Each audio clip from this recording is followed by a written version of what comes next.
Is there a blind spot that you're particularly worried about that maybe you don't think enterprise leaders are thinking enough about when it comes to AI or security that you think everybody should know? I'll highlight 3 points that I think are important. The first one is John Donovan is a veteran technologist, investor, and author. As CEO of Qudit Investments, he backs breakthroughs in AI, quantum computing, and hypersonics. Formerly CEO of AT&T Communications, he led major innovations like 5G. He sits on the boards of Palo Alto Networks and Lockheed Martin, and has chaired the president's NSTAC. He's also the author of 3 books on tech and leadership. I have a framework. The house that I live in, which is my decision-making house, has sort of a framework that I use. Things are, at the time I make choices, they to me look super easy. And I think the hardest thing in discerning is to narrow it down to 2 choices. And then when you really get it narrowed down into 2 choices, then it always seems very obvious. As a decision maker, how are you sorting out like hype from the need to move really, really quickly to move really thoughtfully? What are maybe some of the keys with AI that you're evaluating right now? Well, I think that the most important one I'll lean on is time, because if you're making a technology decision, it's much harder to decide the window. Because if you're too early, then you end up over investing. You don't get any yield, you waste money. And so then on the back end, if you're late, your competition gets you and you can't catch up. Is there one specific decision you made that hey, I wish I did this differently, or it wasn't the right call and you learned from it the most? Is there a formative bad decision that you had made? I think that mistakes for me are the decisions that Before we jump into today's episode, I want to share something that's going to help you elevate your AI strategy. The 2025 AI Governance Benchmark Report from ModelOP investigates why enterprises struggle to scale AI innovation, provides a roadmap to overcome these challenges, and will show you how your AI governance practices compare with industry peers. It's free and only takes a second to download. The link is in the description. Don't miss out. Welcome to the Good Decisions Podcast. It's the podcast about pivotal choices shaping careers, technologies, and the future of AI.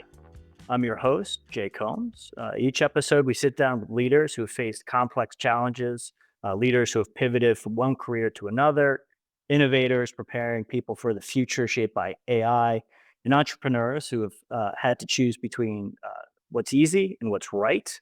We talk so much about AI and the hype and the technology and the data of making decisions that we can sometimes forget about the people behind those technologies who are ultimately making decisions and what drives them. What are their values? So that's what I'm interested in. And this is a podcast that talks about those people, how they make decisions, and the moments that got them to be the leaders they are today. Today, we're very, very lucky to have John Donovan, who is a legendary technologist, investor, and author with more than 30 years of experience at the intersection of technology and business. As the founder and CEO of Qudit Investments, John leads long-term investments in AI, quantum computing, and high-performance computing, and hypersonic technology. He's previously been the CEO of AT&T Communications, where he spearheaded global innovation efforts, including the rollout of 5G and software-defined networking. John sits on the boards of Palo Alto Networks and Lockheed Martin, and he's chaired the president's National Security Telecommunications Advisory Committee. He's also authored at least 3 books that I know of, including The Value Enterprise, Strategies for Building a Value-Based Organization. And he is recognized for his thoughtful approach to both technology and leadership. So, John, thank you so much for joining us and welcome. Jay, thanks. I'm glad to be here. Fantastic. So you're the really kind of the perfect guest for this podcast because you're known for your long-term planning and frameworks. And I think you wrote your first long-term career plan at the age of 26. That's very, very unique for somebody. So I want to start in Pittsburgh, which has been the heart of the American Industrial Revolution, core to creating American infrastructure. Are there formative moments that I guess made you prioritize long-term thinking and planning?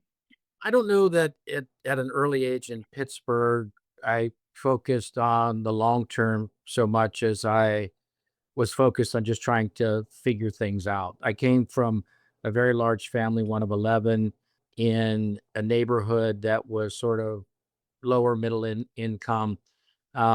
And you kind of have to have hustle just as part of your everyday life. And I think that I started to, do things like work hard, save money, and start to do planning early. I started to think about, I got to go to college, got to save money for that. I want to play hockey. It's an expensive sport. We didn't really have a lot of means for us to do things that were outside, the norm. And I knew that I wanted to live a little bit outside the norm, and I'd have to, as a result, forge my own path.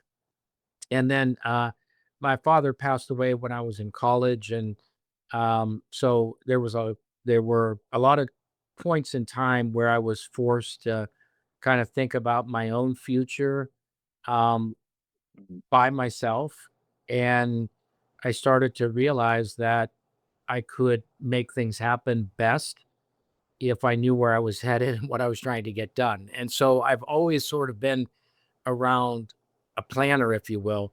But I think as I started to age, I started to push the horizons out a little bit. And I think that Pittsburgh is one of the greatest places in the world to be from.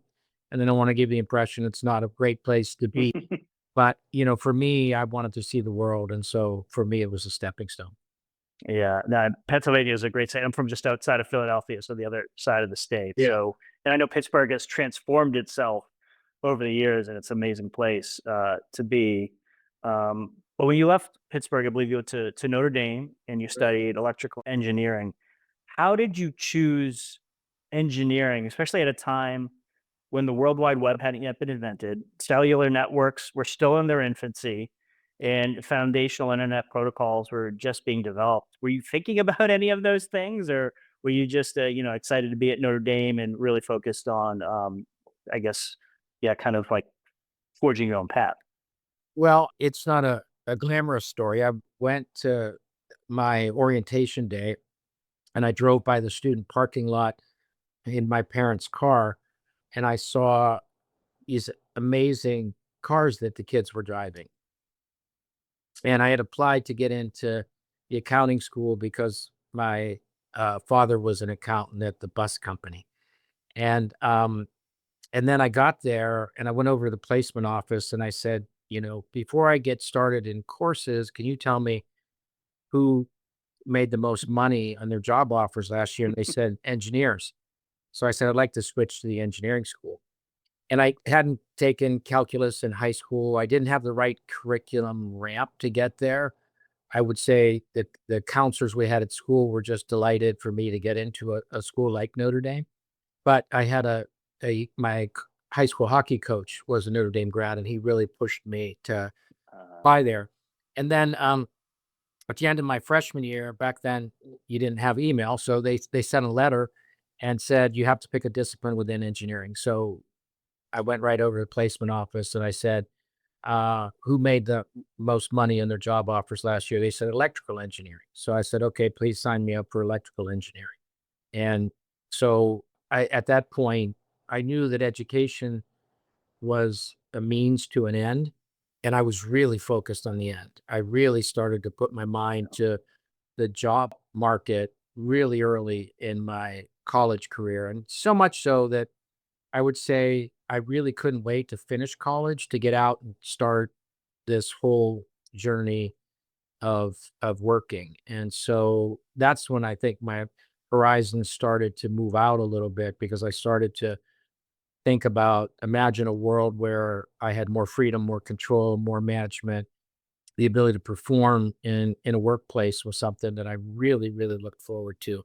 And then in my first job, then from that point forward, I kept continuing to stretch out my horizons. And so, I'm a big advocate of doing life planning so that you can survive short term impediments, hurdles, bad bosses, wrong position, mistakes. You can correct them if your horizon is I think appropriate and your focus is on the big picture.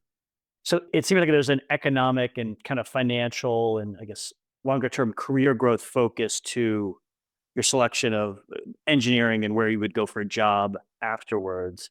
But given that so many, I guess, technologies were just coming into coming into phase at that standpoint. Were you thinking about the internet? Were you thinking about telecoms? Hey, this is the next big industry that I need to go to, or is it still more about just kind of career opportunities as opposed to the technology? No, back then, they had two disciplines within electrical engineering, power, and then the electronic path. Back then, you had the Intels of the world, which were very popular and hiring lots of people. And I just thought one was a little more modern than the other. And I don't think it was anything more dramatic than that. And I just felt like one was going to open more opportunities. And, it turned out to be right. I interviewed my tail off. I think I interviewed with 13 companies. We were coming out of a recession in the early 80s. And well, we went out of the recession. I think my senior year is probably the first year where college hiring had somewhat of recovery. So I left no stone unturned. Even when I was getting job offers that were perfectly good, I continued to interview so that I could sort of optimize and get the what I would was thinking would be the best thing for me. And what was that first, I guess, best thing job at a school? Yeah, I went to work for the train company, and you probably won't be shocked from the tone of the earlier questions that I went Yeah. because they had they were it wasn't like the best starting salary, but it was basically an engineering-led company. So all of its leadership were, trained engineers. So it was an engineering-centric environment. And I thought that that would be a great place to, get started and get moving. And then, I sort of, it was a great opportunity because I rotated through various disciplines of marketing and engineering. And then I went into the Yeah. sales function. And so, I don't, as much as I think long term, um, maybe a little more philosophically than others. I have a framework, like the house that I live in, which is my decision making house, has sort of a framework that I use. Things are at the time I make choices, um, they to me look super easy. And I think the hardest thing in discerning is to narrow it down to two choices. And then when you really get it narrowed down into two choices, then it always seems very obvious. So I don't feel like I'm a particularly great decision maker. I think I try very hard to make lots of decisions fast, to correct mistakes really quickly, and then keep this philosophical horizon, if you will, that allows you to make those mistakes and not feel like they've somehow thrown you off track in life and against the ambitions and goals you've set for yourself. It seems like a simplicity in that of pushing away the things that don't matter and focusing deep on the things that do to whatever your kind of core beliefs are. Right, right. How did that get you to telecom, I guess, from the train company? I mean, infrastructure, obviously, but Yeah. is there what brought you to the telecom industry? Well, I went into sales. I did well in sales. I saved the money. I bought small businesses. I left the big company, went to the small, felt a little, a little too small for me. Went back to get a degree, an MBA to do a career pivot. And then I went to work in consulting. And the first industry that I did a consulting engagement in was telecom. And I fell in love with it. And that kind of became my path. On it? And telecom's one of the best training grounds because it's hardware, it's software. It's like a layer cake of the OSI stack, the 7 layers of how do you move electrons, through an information network. And those sorts of disciplines served me well. And, it's from that point, um, you know, as they say, the rest is history. But, I think the thing that's underappreciated in my career and even to this day, how hard I work to understand what's in the world, how much time I spend reflecting on, therefore, what's next, and how committed I can be at various times, no matter where I am, to never take the shortcut. So I try to teach my kids, it's really hard to have a good opinion and to hold it. And you don't necessarily subscribe to hold it, but in order to hold an opinion, you have to have put the work into understanding it at a nuanced level. I think too many people today opinions on everything, and actually in many cases have a foundation that is entirely intuitive. It's entirely based on a narrative and very little fact, um, or conviction around what makes it so. And I noticed that, and I've been in software for 20 years, and with software decision making, I mean, there's always the ethos of move fast and break things, which you've heard over and over again. Especially with a lot of young managers, it can be easy to make decisions, change them very very quickly. But when you're dealing with hardware and software, like it seems like you have to make very concrete, well thought out, long term decisions. And I don't know if you notice like a different type of decision making or leadership from a hardware industry to a software industry, but curious if you've noticed any differences between managers who are coming from that infrastructure world versus folks that are developing tools that are evolving very very quickly. Do you notice a difference in their decision making frameworks?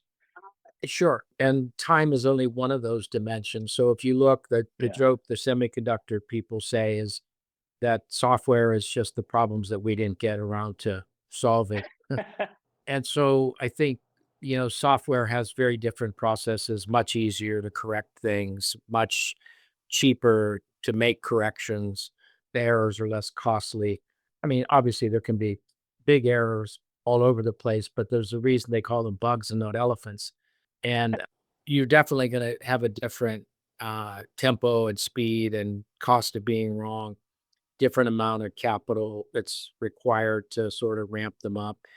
But, I think that a decision framework is roughly the same, whether it's industrial decisions or technology decisions, whether it's, software, hardware, applications. You have to, I think, be deliberate, and deliberate sometimes is fast and sometimes deliberate is a little bit slower. But it's not like, this one's easy and this one's hard. This one requires thought. This one doesn't.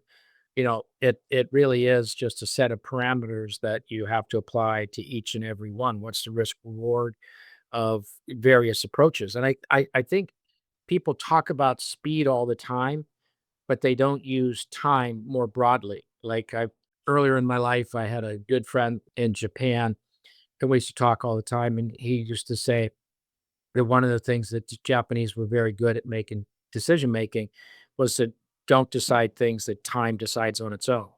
So you don't have to intervene to make something happen if the answer is inevitable anyhow. So I think that that taught me a little bit about having a perspective of time. And so I think I catch a lot of people off guard today when I tell them your biggest competitor right now is time, or don't do anything right now because time's working in your favor. And so time is a really important element to decision making that I think is underappreciated. And I think when you develop that sort of framework that has the variables of people and financial and engineering and technology and how do you organize, you also need to come back and say, what is the value of time? Is time valuable in this situation, or is it not value? How much competition is there? How close are they? And I think the analogy I can point to right now is in the AI large language model game, the most important element is time. The trade-offs in these clusters of GPUs in, am I going to take inefficiency and buy more GPUs, or am I going to take my time and figure this out? And the answer is, if I can go faster and get a bigger cluster, even though I have overhead inefficiencies and fallout, I'm going after it. So that's the biggest example of one where time is not only of the essence, it's the number one issue in the decision making framework. But there's others where time is, far less important when you get into, decision making that involves very little competition, high engineering complexity. You're going to make a different decision. Yeah. On the the AI front and time being of the essence, I mean, being at a company like AT&T that has a hundreds of thousands of employees, you're making you're trying to keep up with technology, stay ahead of competition, but at the same time, there can be a lot of hype on the use cases around LLMs or agentic AI or whatever is coming next, and the risks are associated with it. When you're trying to move very very quickly, but also avoid the hype as a decision maker, how do you, especially as an investor, how are you sorting out like hype from the need to move really, really quickly to move really thoughtfully? What are maybe some of the keys with AI that you're evaluating right now? Well, I think that the most important one I'll lean on is time, because if you're making a technology decision, it's easier than you think to make a technology bet. It's much harder Mm. to decide the window, because if you're too early, then you end up over investing. You don't get any yield. You waste money, because Moore's law translates to about 1.5% savings a month. So, Mhm. so you save 1.5% by doing nothing. And so if you're late, your competition gets you and you can't catch up. So you're seldom surprised by a technology when you put it all the way into an end market, but the window is a really hard decision to make. And it applies to everything. It applies to telecommunication networks, it applies to batteries, it applies to, energy. It just, everywhere you've got to make these trade-offs to say, not just what's the risk reward, but what is the right timing where I can really nail this thing? When is good enough, performance wise? Where is competition? All those things kind of are important elements to come back and say, now's the time to move.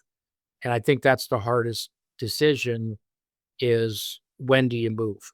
Do you look at like individual use cases, say around AI, like coming from AT&T, customer service, customer support it have to be huge. And as an AT&T customer, right? Like that's always a top of mind issue. Are you looking more strictly at the technology? Or are you evaluating the use cases and how we can improve this for customers? Like what comes front of mind to you with most important use cases for AI? I think that when AI use cases are going to be pervasive, and it's just like a simple framework. If you say, what is the level of effort to go get it, and what's the magnitude of the impact? If you find any that the magnitude of the impact is high and the level of effort is low, go get those and exhaust Hmm. all of those before you try to make the trade-off of what are really high impact, but they're going to be really hard to get. Because if you don't have any wins along the way, taking a moonshot is challenging. Like sometimes you have to put a ladder and climb up to the roof, and that's as far as you're going to get. But you have to make a trade-off of organizational learning. Which interim wins do you need? Which learnings do you need along the way? And then you really have to construct this as a cornerstone, as a cornerstone. Building blocks are building blocks. You can't confuse one for the other. And so I think that when you look at AI and its applications, you really have, as simple as it sounds, just take a 2 by 2 matrix, say, here's the organizational impact, and then here's the degree of difficulty to go get it. And I think you look at it, you'd say customer service is certainly one that's high impact.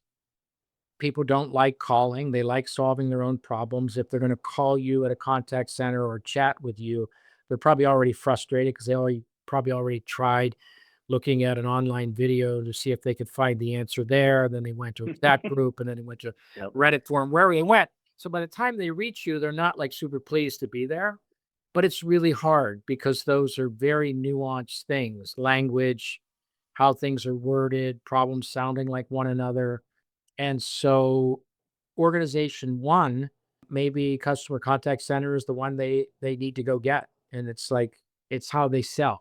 So it's going to be transformative. Like, there's a bunch of organizations, the hospitality industry, much of what they do is through contact centers. That's their sales force, if you will.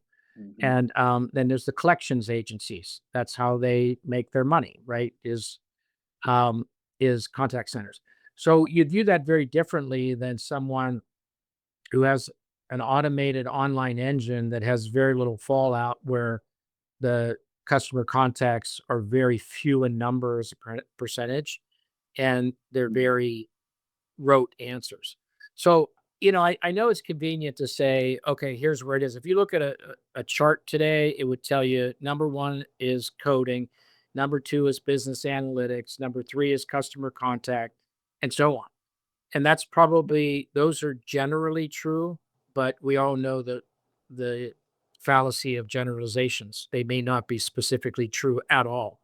So you really have to look at it and say, okay, those might be things where the average organization can gain the most benefit from, but it may not apply to me. Building on that, one of the things that comes clear to me in some of the interviews that you've done and videos that you have on your website is not just kind of the analytical decision making that you're talking about here with risk versus reward, but the ethical considerations that you've taken. You always seem to have a very thoughtful approach with AI specifically, and looking at an organization at the size of AT&T, 200. I don't know the size of it now, but I think when you were leading AT&T Communications, it was 250,000. Do the ethical and societal consequences of applying new technology come into your decision framework? How do you handle those? Because I think that's probably gets what's flashed up in the news, especially as an executive, of how you handle that.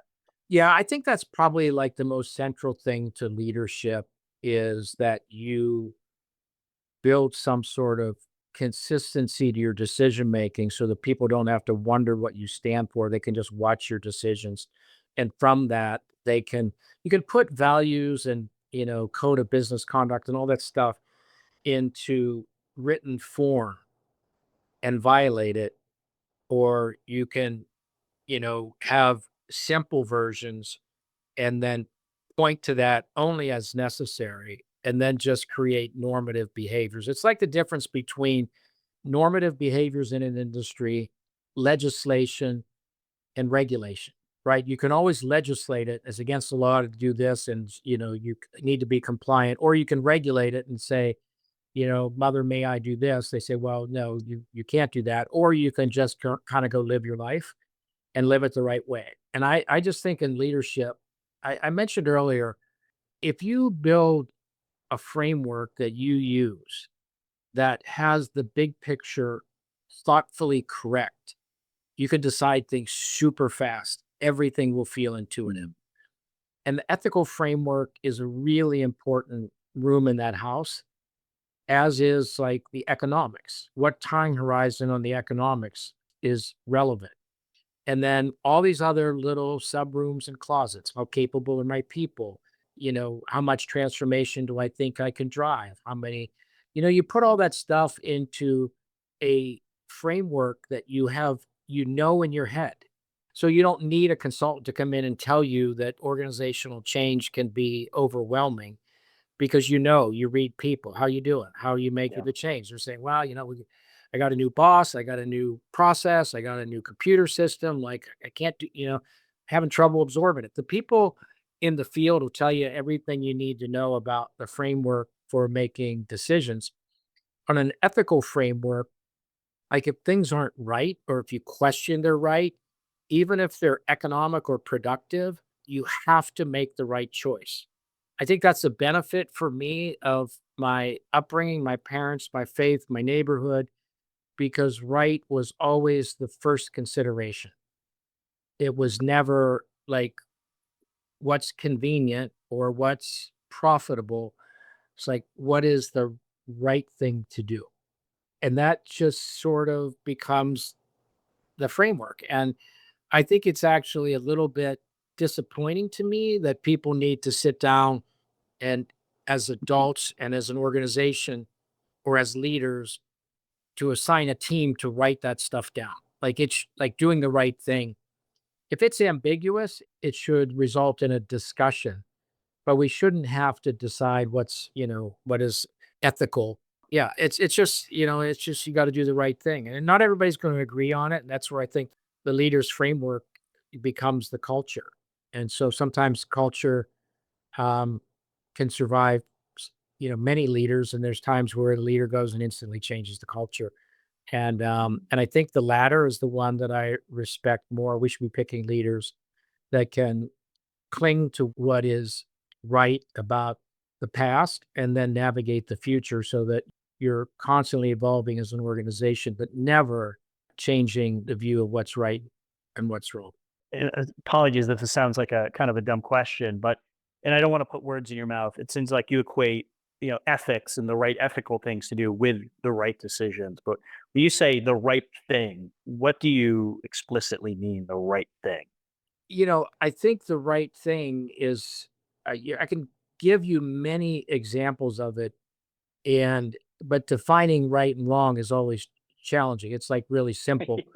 It's, the opposite of that phrase, I can't define it, but I know it when I see it. It's the opposite that says, like, here's all of these examples of right and wrong. You say, okay, well, should I take short term profits if I know a product is defective? Should I take my Mhm. medicine and call the customer and tell them that I made this massive mistake? Should I be forthright in defining what caused an outage? All those things, because there's always these simple alternatives. Oh, blame it on a vendor. Oh, let's say that it was force majeure, like something happened. Oh, look at Yep. how this timing works out. I can say this belongs to that. So there's all these little white lies and hedge truths that if you do them over and over again, people start to say that's what we look for. We look for the intersection of convenient truth and the story that sounds good. And then there's decisions about, like the human stuff. How do you manage a layoff? Are you honest with people? You're forthright. Are you? And so, yeah, there's trade secrets. Yeah, there's things that you can't pre announce and all that sort of stuff. But the integrity of honesty, transparency, being willing to communicate things, communicate them early. It just, right and wrong look really simple in hindsight, and they are a little trickier in the windshield than they are in the rearview mirror. So I just think you have to have a framework where you're willing to make a suboptimal decision to do the right thing. And when I say the right thing, I ultimately think no one can take shortcuts or tell convenient truths for a very long period of time and have that work out. I just don't see that can be a way of life. Yeah, I mean, it seems like accountability, number one, is extremely important to you, and almost the intrinsic value of doing, adding value to the customer. It's not about necessarily like profits, obviously an important thing, but the intrinsic value of the offering that you're providing to folks is very, very important, and making it transparent and accountable is, I think, I'm really impressed with that kind of line of thinking. So, What's I challenging guess, every business you're making sausage. Like when you're inside the business, it's sausage, and then externally you're trying to package it up and put it on the shelf and make it look yeah. really, really great. And yeah, it's tricky. It's a very tricky thing to get right. But I think if a leader can have a good ethical framework, a good economic framework, and a big picture view where they've abstracted the world they live in to a level at which it makes sense, you can get back to ground level and make decisions really fast. Is what are some of the main challenges, I guess, with applying this framework now with AI being available and looking at students in college, right? You can write an essay very, very quickly that can escape some of the AI detectors, and you can, turn in a better paper than maybe you wrote on your own, but you're not going to learn how to do it right. Apply that up to the corporate level. I mean, maybe people are, creating documents or products or code with AI. Do you worry about folks, I guess, maybe missing some of the learnings or skills that previous generations built over time because they can kind of do it with a click of a button? Well, that's like saying, at some point, keyboarding skills are more important than penmanship skills. I actually used to Right. have to write long, multi dozen lines of code to print. Now you can press a print button. We use oxygen to climb Mount Everest. There's evolution, there's Mhm. revolution, and then there's sort of history and tradition. I'm a little bit more of a traditionalist. My daughter just graduated last month from Caltech, which I'm really proud of her for finishing up. What I had told her to do is if you use ChatGPT for anything, turn your assignment in with the opening paragraph of where you used it and why you used it. And it was amazing the interaction that her or the positive interaction with her professors, when she says, I was really struggling to put a framework together for this. And I knew I would never get it done in time unless I had some sort of framework to work with. So I used it for the Yeah. framework, or whatever. And I just think that transparency you mentioned earlier is an important element. And I think if someone, the very first time she did it, someone said, hey, that's inappropriate, she would have stopped. And she never wrote her papers with it because she felt that would be, but maybe 2 years from now, the people that were at the same school on the same courses are using it 100%. and they're able to, read more books and get better insights by getting computer aids to their paper writing. I don't know. Like I don't know. When I look at that, I think we have to wrestle with some of the biggest ethical questions of our lifetime. Why I'm positive on AI is, unlike social media or the internet overall, I think we're better prepared this time. I think more philosophers, social scientists, theologians, all of those folks, trade unions, content creators, they've weighed in very early on this one. And so at least their voices are at the table. And so I think the cycle of normative behavior to regulation to legislation is going to be compressed for this one. And I think we're going to be more thoughtful than we were in social media. And I think in social media, we are more thoughtful than we were when the broad internet came into being. Yeah, I mean, you were, I think, just starting at AT&T as the iPhone came out, and that was kind of the last big inflection that changed mobile apps, and that obviously is a huge change. So, is there a lesson there that you would share or advise companies, executives to follow, or maybe something that you did that you regret that you would do differently this time around with AI? I'll highlight 3 points that I think are important. The first one is you have to convince your employees that opting out of this technology revolution is not a good idea. Like, because I think there's every time a brand new big technology comes along, the engineers and scientists who are involved in creating it try to create a new language that makes it sound too complicated. They try to make it sound like you're not smart enough to come do this. And so there's a group of people who say, okay, well, I'm out on this. And they don't go in and learn the nouns and verbs of the new technology. And they don't adapt their job to the new technology. So they run the risk that they become obsolete. So the first thing is you have to convince your employees that this, like every other technology, can be understandable, it can be managed, it can be part of your job, and that you should lean in on it. That's a really important element.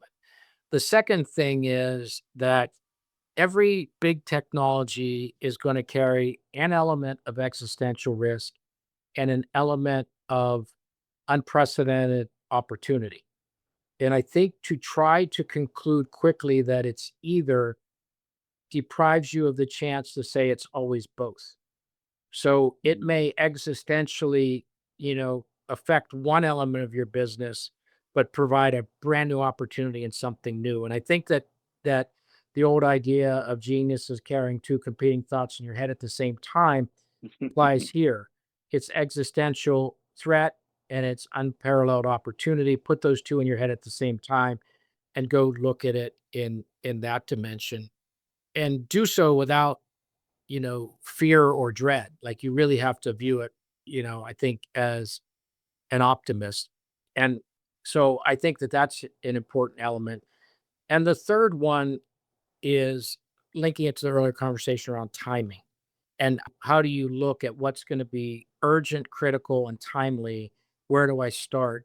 And then build a roadmap where you're balancing the easy to do, the hard to do, the minimal impact, the gigantic impact, so that your program carries with it some tempo, some learning, some impacts, and then circle back to the beginning again.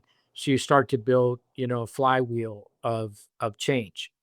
And so that would be my advice. And, I think a lot of that is based on experience. Sometimes I've done it right, sometimes I've done it wrong. I think that a great executive can make a lot of decisions with a first principle thinking, really close to the ground, really fast, if you have your framework. And your framework is really like, how do I think about the competition, the economics, the ethics, all of those things, and then just keep bringing decisions and let's just get moving. And then you can move really quickly and you don't need to do things by committee. You can operate really fast. And you have a unique perspective serving on a variety of committees and boards, from NSTAC to Palo Alto Networks and others. Is there a topic or blind spot that you're particularly worried about that maybe you don't think enterprise leaders are thinking enough about when it comes to AI or security that you think everybody should know? I think the hardest part, cybersecurity building the products is really interesting because you build products against things. So automatically you've defined how you stand in the world. And so there's a harder edge around that. The same with anything that serves the Defense Department. You sort of have the adversaries in mind when you build. And so there is a dimension of that. I think as it relates to the geopolitics, I think most really senior executives spend a lot of their time trying to understand geopolitics, tax policy, the economy. So how does a person who's operating at a director level or an executive director or a VP or a senior VP, how are they getting the perspective that's necessary for them to be successful? And I think that's just muscle you've got to develop. I think a lot of people very early on used to say, talk to me about those kinds of subjects, but I was always looking for conversations to have. Like if you look at now and you say tax policies, tariffs, the geopolitics of conflict that are going on in the world right now, you have to put all that into a single bucket and make business decisions. And so I think that every person who wants to personally develop needs to find a way or a group that they can have those conversations with so they can go back and say, what does that mean to me? Like, does it mean anything if I'm running a contact center out of these countries? Like, what's that look like? Because you can't wake up one day and be a great Yeah. leader at a CEO level and say, oh, I wasn't thinking about that. You're being paid to see around corners. And so that strategic thinking, I'll put them in the category of it's called philosophical when it relates to sort of ethics and ethos. It's called geopolitics when it relates to global Mhm. markets. It's economics when you start to think about it in the back, but it's the same framework. It's take your horizon out a little bit, abstract yourself from your job, your function, until you get to a level where all this stuff comes together and makes sense. And it's never going to be a perfect forecast, but you have to know the bets you're making. And sometimes doing nothing is the biggest bet, and sometimes it's the worst bet that you can make when you look at something and you're not paying attention to a tariff rate for a subcontractor who then suddenly calls you and says, I can't fulfill unless you give me a 40% increase. And you say, well, wait a minute. I have a Yeah. contractual, I have a really good contract with you. And they said, yeah, I know. I did that contract when I didn't realize that I was going to be getting this item from one of these countries that's now under tariff. So they raised their price to me. I have to pass it along or I'm going to be out of business. And you could have thought about that because you could have been thinking about, so news matters, the economy matters, the geopolitics matters, war in the world matters. That stuff has to matter. And it has to matter at a more junior level than you think because you have to build the cycles to be able to be a great leader later when all this stuff is now your job. Wouldn't it be great for you to have the practice of saying, I'm thinking one step ahead on this or two steps ahead? Probably going to get you promoted faster too. Two last questions. Looking back, like your career has spanned such a transformative period in tech and infrastructure. Is there one specific decision you made that hey, I wish I did this differently, or it wasn't the right call, and you learned from it the most? So is there a formative bad decision that you had made? Well, I'm going to put it in a category that you may not love because, I don't spend a lot of time in the rearview mirror. I'm a windshield person. And so when I look at it, all of my good decisions I should have made sooner. So when you go back and you look at them and you say, oh, these were good decisions, not all of them were like fast decisions. A lot of them I thought about a while. And so you have to revisit like where was my head and my instinct? Where was I in the case? How much was I relying on the team? Was I cautious? Because I think fortune favors the bold. And I think that that relates to the good decisions. And if you look, I think the greatest regret is not the bad decision, it's the good decisions I could have made sooner and didn't.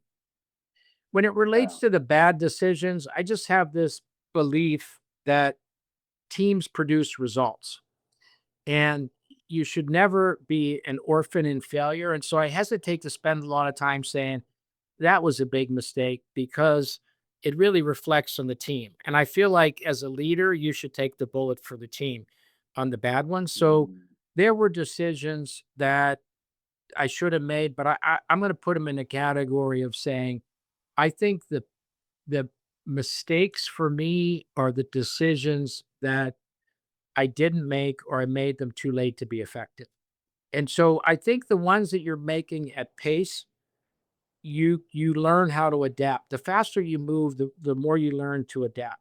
And I think that the hit rate doesn't need to be as high if the tempo is up, right? Because you're catching things before you put 100 million in, you've put 10 million in. Before you put 10 million in, you put 1 million in. So like how fast is everybody saying, oops, this is not the way it's supposed to be. And so when you let things linger for too long, they don't look like bad decisions because they just cost too much, or Yeah. or you kill something, but you didn't kill it soon enough, and so the things that are alive and flourishing in the world are flowers. And so those are easy. The hard thing is not so much picking where you made the mistake, but picking why you made the mistake and trying to Yeah. eradicate the behaviors that make you slow, indecisive, not clear enough, and most importantly, cowardly. Have to be courageous as a leader. You have to not feel infallible, but you have to, once you make a decision, you have to be confident in order for it to be carried out effectively. Yeah, I mean, it's such kind of a good different take on move fast and break things and I can think of numerous examples where I would say, I wish I did that sooner. Why did I wait so long? And it can be you're busy day to day or you're distracted with other things. And that framework of how do you eliminate those things so you can focus on those good decisions faster is really, really helpful. So, final question off the record. If you're unwinding after a big or difficult decision, what's your go to cocktail or snack or ritual that you partake in? Yeah, I'm actually very ritualistic in that eat the same thing for breakfast virtually every day. You know, I have a yogurt and pretzels, same yogurt every day. I'm a beer drinker. And so my mind knows that I've transitioned from day to night mode only through drinking a beer. I'm not a big beer drinker anymore, but I do use that as sort of like, okay, that's now time. It's evening time, which then moves you into a different mindset. So, yeah. Do you have a favorite Pittsburgh brew or maybe a Yingling from the other side of the state? No, well, I grew up drinking Rolling Rock. It was the beginning of the trend away from Iron City and Latrobe, PA. Yeah, it's I still get together. We're gonna next month have the 42nd year of fantasy football with my high school buddies. So yeah, Wow. I almost would challenge anybody to pull up that kind of number. Back then it was phone calls and looking in the paper on Monday and rotisserie leagues, I guess they called them, and you use like That's right. then things and all that stuff. And so we've had the same group for 40, this is our 42nd year next month. So yeah, I keep pretty good Pittsburgh connection from one particular friend who tries to keep us all united. That's amazing. That's the right Pittsburgh answer to those questions. Well, thank you so much. This has been such an illuminating, insightful conversation. I thank you so much for the time and hope you enjoy the rest of the summer, John. Thank you, Jay. I appreciate it. Really enjoyed being here. So long. So long.